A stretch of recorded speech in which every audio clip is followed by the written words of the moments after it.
Hi, hello, welcome to PharmaClick. MRB Pharmacist Preparation Day 35ல இன்னைக்கானது பார்மசூட்டிக்ஸில் என்ன பார்ப்போம் அப்படின்னா வேக்சின் அப்படின்னா என்னன்றதை ஃபுல்லாக பார்ப்போம். What is vaccine? Vaccine is a biological preparation that provides active acquired immunity to a particular disease. Active acquired immunity கொடுக்கறது vaccine. That stimulate that it contains antigen, அதில் antigen இருக்கும், that stimulates the immune system to recognize and fight the causative pathogen without causing the disease. டிசீஸை cause பண்ணாமல் அதில் antigen இருக்கும். அந்த antigen போயிட்டு என்ன பண்ணும் அப்படின்னா காஸ்டிவ் ஆர்கானிசத்தோட ஃபைட் பண்ணி என்ன பண்ணும் அப்படின்னா நமக்கு இம்யூனிட்டியை இம்ப்ரூவ் பண்ணி கொடுக்கும். தான் வேக்சின். டைப்ஸ் ஆஃப் வேக்சின் கீழே என்னென்ன டைப்ஸ் வேக்சின் இருக்குது அப்படின்னு பார்ப்போம். லைவ் அட்டினியூட்டட் வேக்சின்ஸ், அப்புறம் இன்ஆக்டிவேட்டட் வேக்சின்ஸ், அதுக்கப்புறம் டாக்ஸைடு வேக்சின்ஸ். லைவ் அட்டினேட்டட்னா பவுடர் ஃபார்மில் லைவ் ப்ளேஸ் பண்ணியிருப்பாங்க. நம்ம டிஸ்டில் வாட்டர் இல்லை ஸ்டெரில் வாட்டர் வச்சு நம்ம என்ன பண்ணோம் அப்படின்னா அதை வந்து மிக்ஸ் பண்ணும்போது நமக்கு ரீகான்ஸ்டியூட்டட் ஆகிடும். ஓகே, அதுதான் வந்து லைவ் அட்டினேட்டட். இன்ஆக்டிவேட்டட் வேக்சின்ஸ்னால் வேக்சின்ஸ் வந்து கில் பண்ணி வச்சுருப்பாங்க, அதான் இன்ஆக்டிவேட்டட் வேக்சின்ஸ். டாக்ஸைடு வேக்சின்ஸ்னால் பார்த்தோம், டாக்ஸின்ஸ்லேருந்து பியூரிஃபை பண்ணி ப்ரிப்பேர் பண்ணக்கூடியது டாக்ஸைடு வேக்சின்ஸ். லைவ் அட்டினேட்டட் வேக்சின்ஸ் எக்ஸாம்பிள்லாம் பார்த்தோம்னா பிசிஜி, எம்ஆர் இதெல்லாம் சொல்லலாம். இன்ஆக்டிவேட்டட் வேக்சின்ஸ்க்கு நம்ம ஜேஇ இதெல்லாம் நிறைய சொல்லலாம். அடுத்து டாக்ஸைடுக்கு டிப்தீரியா டாக்ஸைடு இதெல்லாம். Sub unit protein or recombinant vaccines இருக்குது. அடுத்து பாலிசாக்கரைட் வேக்சின்ஸ், கான்ஜுகேட் வேக்சின்ஸ் இருக்குது. MRNA vaccines, viral vector vaccines, DNA vaccines. So இத்தனை டைப் ஆஃப் வேக்சின்ஸ் இருக்குது. அடுத்து மேனுஃபேக்சரிங் மெத்தட்ஸ் என்ன பார்ப்போம். செலெக்ஷன் ஆஃப் ஆன்டிஜன், அந்த டிசீஸை காஸ் பண்ணக்கூடிய என்ன ஆன்டிஜனோ அதை வந்து அந்த ஆர்கானிசத்துலேருந்து அந்த ஆன்டிஜனை செலக்ட் பண்ணிவிட்டு செலெக்ஷன் ஆஃப் ஆன்டிஜன், அதுக்கப்புறம் ப்ரொபகேஷன் ஆஃப் மைக்ரோ ஆர்கானிசத்தை வளர்க்குறதுக்காக நம்ம என்ன பண்ணுறோம் அப்படின்னா ரெடி பண்ணுறோம். அடுத்து இன்ஆக்டிவேஷன், அட்டினியூஷன். இப்போ ரெக்வயர் இன்ஆக்டிவேஷன் தேவை அப்படின்னா என்ன பண்ணணும், இன்ஆக்டிவேட் பண்ணணும். அட்டினேஷன்னா அட்டினேட் பண்ணணும். இந்த அட்டினியூஷன் அப்படின்னா என்ன மீனிங் அப்படின்னா அது வந்து அங்கே இருக்கிற அந்த மைக்ரோ ஆர்கானிசத்தை நம்ம என்ன பண்ணோம் அப்படின்னா ரொம்ப பொட்டன்சி டிசீஸ் காஸ் பண்ணுற அளவுக்கு இல்லாமல் அதை வந்து என்ன பண்ணுறோம் அப்படின்னா வீக்கன் பண்ணுறோம். அதை வீக் பண்ணுறதுக்கு பேர் தான் அந்த அட்டினேஷன் சொல்கிறோம். அதோட பவரை குறைக்கணும்னு வச்சுங்களேன், அந்த மைக்ரோ ஆர்கானிசத்தோட வீரியத்தை குறைக்கிறோம், அதான் அட்டினேஷன். இன்ஆக்டிவேஷனா சுத்தமாக அதை டிஸ்ட்ராய் பண்ணுறது. பியூரிஃபிகேஷன் ஆஃப் ஆன்டிஜனை பியூரிஃபை பண்ணணும். Formulation with adjuvant and stabilisers, காமனாக யூஸ் பண்ணுறது தயோமெர்சால் இதெல்லாம் யூஸ் பண்ணுவாங்க. அதுக்கப்புறம் ஃபில்லிங் அண்ட் லயோபிளைசேஷன். ஃபில்லிங் பண்ணிவிட்டு லயோபிளைஸ் பண்ணுறது, ஃப்ரீஸ் பண்ணி வைக்கிறதுக்காக, ப்ரெஷர் பண்ணுறதுக்காக லயோபிளைசேஷன் பண்ணி வைப்போம். Quality control and standardization, then packaging and storage. Okay, examples என்னென்ன அப்படின்னு பார்த்தோன்னா அந்த BCG vaccine, oral polio vaccine, IPV vaccine பாருங்கள், inactivated polio vaccine, DPT vaccine டாக்ஸைடுக்கு, ஹெப்பாட்டிட்டிஸ் பி வேக்சின், அடுத்து MMR vaccine, haemophilus influenza type B vaccine, கோவிட்-19 mRNA வேக்சினுக்கு example கோவிட்-19, டைஃபாய்டு கான்ஜுகேட் வேக்சின், கான்ஜுகேட் வேக்சினுக்கு example typhoid conjugate vaccine. Uses பார்த்தோம் அப்படின்னா prevention of infectious diseases, induce active immunity, passive immunity கிடையாது, active immunity தான் எல்லாமே. அக்வயர்ட் ஆக்டிவ் இம்யூனிட்டி தான் இது வந்து கொடுக்குது. ரெடியூஸ்டு மார்பிலிட்டி அண்ட் மார்டாலிட்டி குறைக்குது. Helps in eradication of disease, example polio நம்ம எராடிகேட்டே பண்ணிட்டோம் போலியோவை, அதான் சொல்லியிருக்காங்க. Example provides herd immunity. Herd இம்யூனிட்டினா தலைமுறைக்கு எடுத்து செல்லுது, அந்த இம்யூனிட்டியை நெக்ஸ்ட் ஜென்ரேஷனுக்கு எடுத்துகிட்டு போகுது. Cost effective public health intervention, cost எஃபெக்டிவாக இருக்குது. Useful in outbreak control, outbreak ஆகிற இடத்துலலாம் கண்ட்ரோல் பண்ணுறதுக்கு இந்த வேக்சின்ஸ் வந்து ரொம்ப ஹெல்ப்ஃபுல்லாக இருக்குது. மேஜர் ரோல் இருக்குது. வேக்சின் இல்லைனா எல்லாமே ரொம்ப கஷ்டமாக இருந்திருக்கும். அடுத்து சப்ஜெக்ட் என்ன அப்படின்னா பார்மகாக்னசியில் இன்றைக்கானது நீம் வந்து எது கீழே வரும் அப்படின்னா இன்செக்டிசைட், அது கீழே வரும். என்ன ஸ்னானிம் அப்படின்னா மார்கோசா. இதோட பயாலஜிக்கல் சோர்ஸ் என்னென்னா ஏரியல் பார்ட்ஸாக Azadirachta indica family Meliaceae. Aerial parts ஃபுல்லாகவே யூஸ் பண்ணுறோம். அசா டிரெக்டின் என்ன கெமிக்கல் கான்ஸ்டன்ஸ் இருக்குன்னா அசா டெரக்டின், அப்புறம் நிம்பிடின் இருக்குது. இது வந்து ஒரு இன்செக்டிசைடாக ஆக்ட் ஆகுது. அப்புறம் ஆன்டிஃபீடன்ட்டு, நெமாட்டிசைட், இன்செக்டிசைட், இதுதான் வந்து இதோட யூசஸ். அதுக்கடுத்து பார்மகாலஜியில் அச்சோன் ஆன்டகோனிஸ்ட் பார்ப்போம்.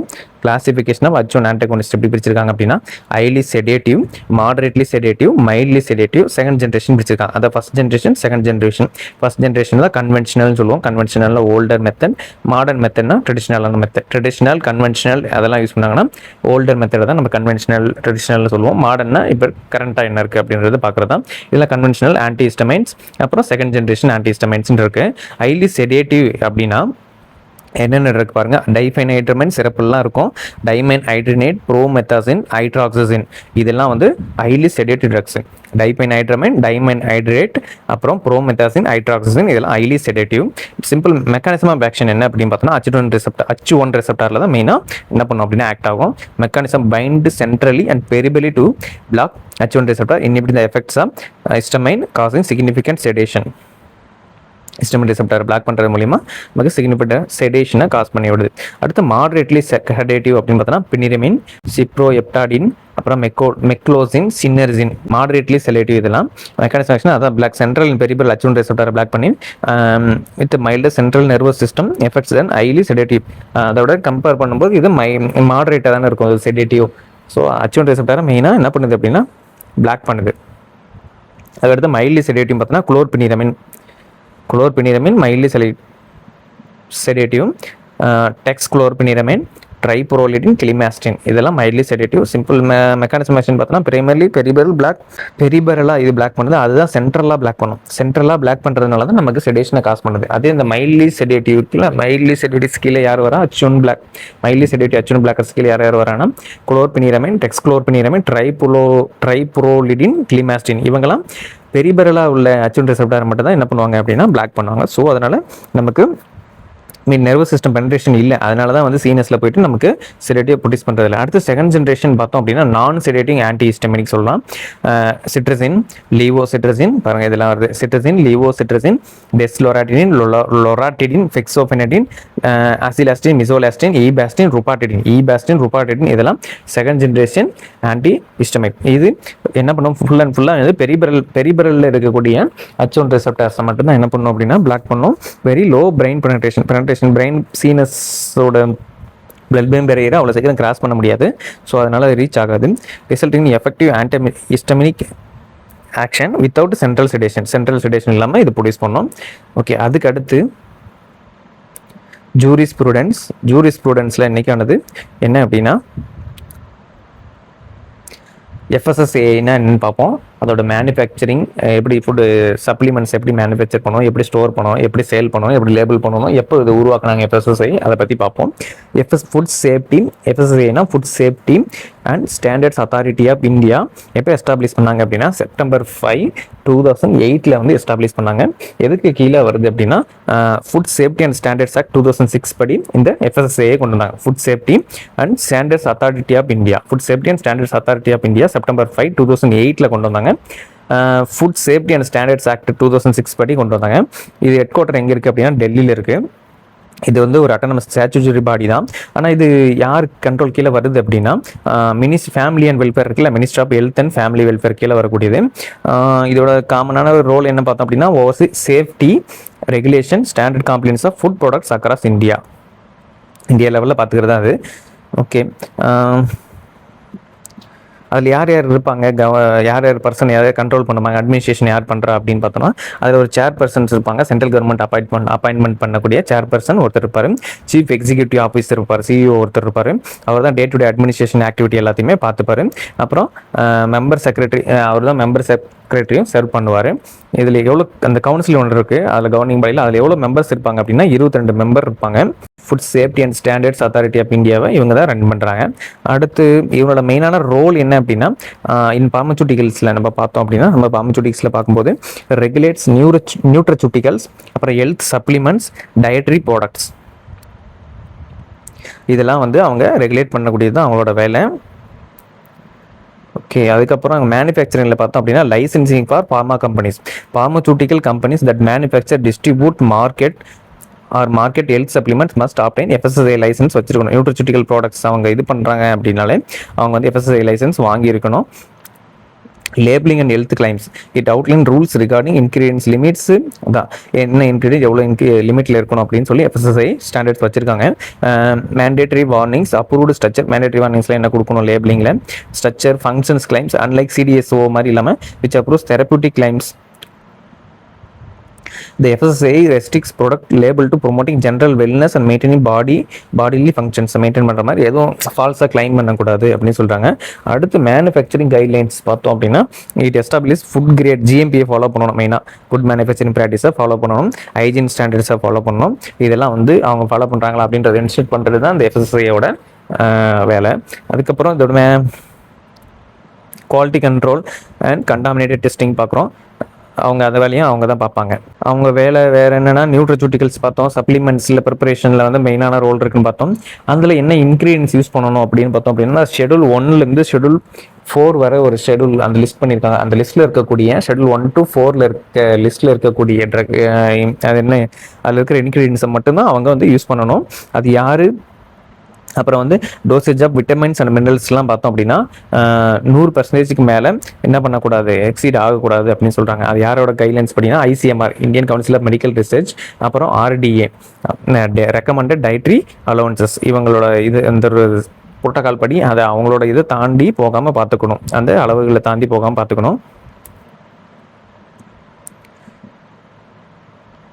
ஸ்டோரேஜ் ரெக்குவயர்மெண்ட்ஸில் என்ன இவங்களோட ரோல் இருக்குன்னு பார்த்தோன்னா ஹைஜீனை மெயின்டைன் பண்ணணும், கண்ட்ரோலாக இருக்கணும், அப்புறம் வந்து ப்ராப்பராக ஸ்டோர் பண்ணி வைக்கணும், என்வைரன்மெண்டல் கண்ட்ரோல்ஸ் அதை மெயின்டைன் பண்ணி வைக்கணும், ப்ராப்பரான டெம்பரேச்சர், அப்புறம் வந்து அது என்ன கூலிங்னா கூலிங், அப்புறம் வந்து கரெக்டான டெம்பரேச்சரில் மெயின்டைன் பண்ணுறதுக்கு அவங்க அதை என்ஷூர் பண்ணணும். வேர் ஹவுஸ் ஸ்டாண்டர்ட்ஸ் என்னென்ன இருக்கும் அப்படின்றத பார்க்கணும். வேர் ஹவுஸ்னால் என்ன மெயினாக ஸ்பேஸ் இருக்கணும் அந்த அளவுக்கு. அதுக்கப்புறம் ட்ரேசபிலிட்டினா inventory must correct tagged with lot batch numbers strictly follow. ட்ரேசபிலிட்டினா FIFO first in first out அந்த இதை ஃபாலோ பண்ணணும். ஃபஸ்ட் எக்ஸ்பெரி ஃபஸ்ட் அவுட் அதையும் வந்து பார்த்துக்கணும். FIFO இதெல்லாம் அவங்க பார்த்துக்கணும். அதுக்கடுத்து சேல் அண்ட் டிஸ்ட்ரிபியூஷன் ஆத்தரைஸ்டு செல்லர்ஸ்க்கு மட்டும் தான் இது பண்ணி என்ன பண்ணணும், ரிஜிஸ்டர் லைசன்ஸ் வாங்கினவங்களுக்கு மட்டும்தான் என்ன பண்ணணும், அந்த business operators licence food business operators அவங்களுக்கு மட்டும் தான் என்ன பண்ணணும், சேல் பண்ணணும். ப்ராடக்ட் ரெஸ்ட்ரிக்ஷன் பார்த்தோன்னா supplements must not contain any added hormones, steroids, psychotropic substances அதில் எதுவும் இருக்கக்கூடாது. சேஃப்டி லிமிட்ஸ் பார்த்தோம் அப்படின்னா vitamins and minerals must not exceed 1 RDA recommend பண்ணியிருக்காங்க. இந்த RDA recommended dietary allowance. So அவங்களோட இது வந்து 1 தாண்டி போகக்கூடாது, அந்த டயட்ரி லிமிட்டை 1 தாண்டி போகக்கூடாது. ஃபுட் வர்சஸ் சப்ளிமெண்ட் வந்து செப்பரேட்டாக என்ன பண்ணணும் அப்படின்னா மென்ஷன் பண்ணணும். அடுத்து லேபிளிங் டைரக்டிவ்ஸ் பார்த்தோன்னா கேட்டகரி நேமை மென்ஷன் பண்ணணும். இதை ஹெல்த் சப்ளிமெண்ட் சொல்லலாமா, நியூட்ரசூட்டிக்கல்னு சொல்லலாமா அப்படின்றத கரெக்டாக மென்ஷன் பண்ணணும். அப்புறம் இன்க்ரீடியன்ட் லிஸ்ட் என்னென்ன இன்க்ரீடியன்ஸ் எவ்வளோ குவான்டிட்டியில் போட்டிருக்காங்க அப்படின்றதையும் அதை மென்ஷன் பண்ணணும். டார்கெட் குரூப் யாருக்கு, குழந்தைங்களுக்கா, அப்புறம் வந்து அடல்ட்ஸுக்கா, இல்லை வந்து ப்ரெக்னென்ட் உமன்ஸுக்கா அப்படிங்கிறதையும் மென்ஷன் பண்ணணும். வெஜ் அண்ட் நான்வெஜ் வெஜ்மெண்ட் அதில் என்ன இருக்குது, இப்போ வெஜிடேரியனுக்குன்னா அதை மென்ஷன் பண்ணணும், பியூர்லி வெஜ்ஜுன்னு சொல்லி மென்ஷன் பண்ணணும். சிம்பிள் ஸ்கொயர் வந்து மென்ஷன் பண்ணோம். அதாவது வெஜ்ஜுனா என்ன சொல்கிறாங்கன்னா மஸ்ட் கேரி மேண்டேட்டரி க்ரீன் டாட்டா. வெஜ்னா க்ரீன் டாட் வந்து மென்ஷன் பண்ணணுமா. அதே ப்ரௌன் கலர் டாட் இருந்துச்சுன்னா நான் வெஜிடேரியன் சிம்பிள் ஸ்கொயரில் இருக்கணும். ஒரு ஸ்கொயருக்குள்ளே இருக்கும் பார்த்தீங்களா, அந்த பேக்கேஜிங் மெட்டீரியல்லாம் பார்த்தீங்கன்னா பின்னாடி திரும்பி ஒரு பாக்ஸ் மாதிரி போட்டு உள்ள க்ரீன் கலரில் இருக்கும். அது இருந்துச்சுன்னா வெஜ்ஜு. அதே வந்து ப்ரௌன் கலர் இருந்துச்சுன்னா நான் வெஜ்ஜு. ஸ்டாட்யூட்டரி வார்னிங்ஸ் பார்த்தோன்னா statements such as not for medicinal use அதெல்லாம் வந்து போடணும். Recommended usage must be prominently display இதெல்லாம் டிஸ்பிளே பண்ணி வச்சிருக்கணும்னு சொல்கிறாங்க. அடுத்து disease claim prohibition labels cannot claim prevent treat cure any human disease. அந்த லேபிள்ஸில் எது டிசீஸும் க்யூர் பண்ணுற மாதிரி எதுவும் லேபிள் இருக்கக்கூடாது அப்படின்னு சொல்கிறாங்க. ஓகே, இன்றைக்கி அவ்வளோதான். தேங்க்யூ.